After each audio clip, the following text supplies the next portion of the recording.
I'm going to take you on a journey down the tiny and ironic rabbit hole that has been my life for the past few years. Tiny because I build tiny houses for a living and live in one with my wife and dog and kid on the way. Ironic because I'm giant, if you haven't already noticed that. Side note, yes, we're talking about the tiny houses where your couch folds into the ceiling, where your wardrobe consists of a single t-shirt and your toilet doubles as your office desk chair.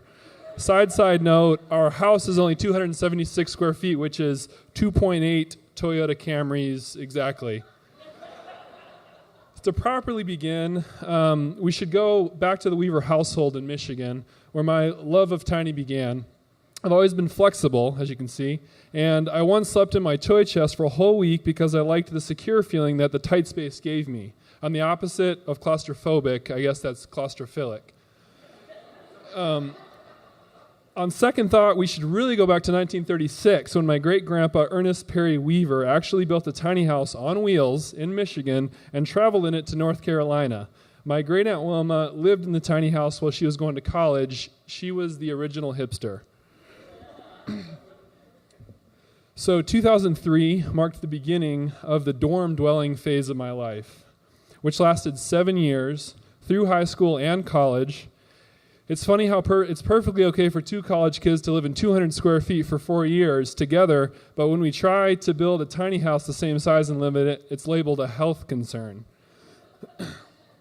Between my junior and senior year in college, I spent a year doing construction and medical work in Zambia and traveling in East Africa. I lived in this simple 300 square foot house on the banks of the Kafue River and fell asleep to the sound of hippos. The small space added to one of the most peaceful and enriching years of my life. Almost everyone in Zambia and Africa in general lives in small houses, often with multiple generations under the same roof in close community with friends and family. This seemed like a better way to do things than the obsessive individualism we suffer from here in America. People were meant to do life together. After graduating college, I went vagabonding for a whole year. I lived out of a backpack and traveled from Cape Horn to the Cape of Good Hope, literally, mostly overland. I visited 41 countries, 2 planes, 4 motorcycles, 5 trucks, 9 boats, 12 trains, 15 hitchhikes, 23 cars, and 75 buses.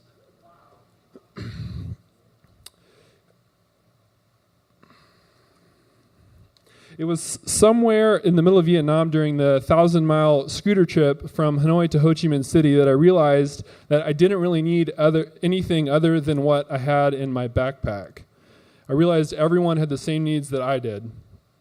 When I returned to the States, my mind was working in a different way. I started medical school the following August and slogged through the whole year in good standing, but every fiber of my being told me I was in the wrong place, doing the wrong thing, so I dropped out 2 weeks into second year. I seriously considered living in a converted van down by the river for a while. I had always been fascinated with mobile living spaces, and by now my needs were very Spartan. However, a seriously hot babe, she was a total catch, lured me to Chattanooga. She had me when she said she would consider living in a van. I was like... I returned to what I knew and worked construction for a while, building McMansions, clearing my head with manual labor.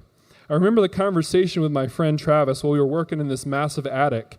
We tried to calculate how many tiny houses would fit in just the dead space. The answer was 7. The hot babe and I got married in 2013 in June. If you aren't married yet, make sure you find someone who will go on adventures with you and who views life as an adventure, someone who will go along with at least a few of your crazy schemes, and this is what I found.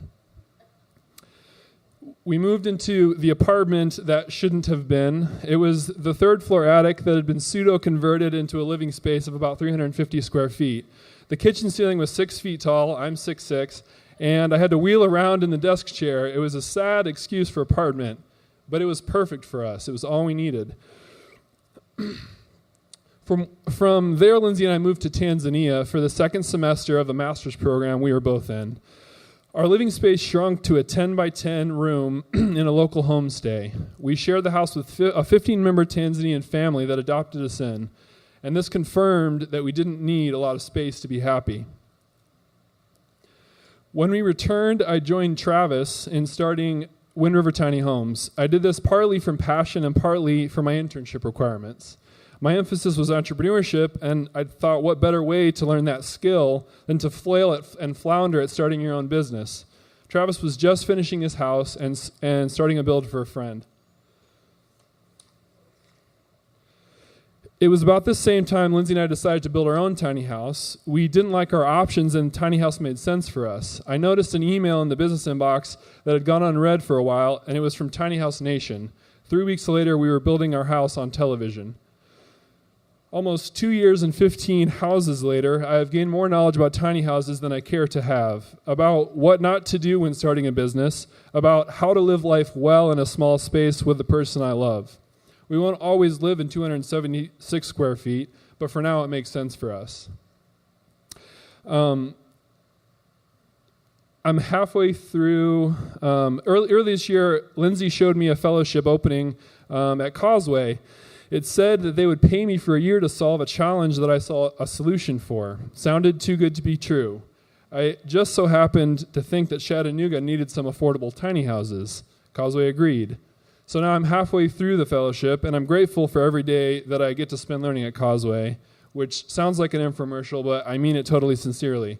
There are challenges for the tiny house movement here for sure, but my eyes are bright for the future, and I see tiny opportunities everywhere.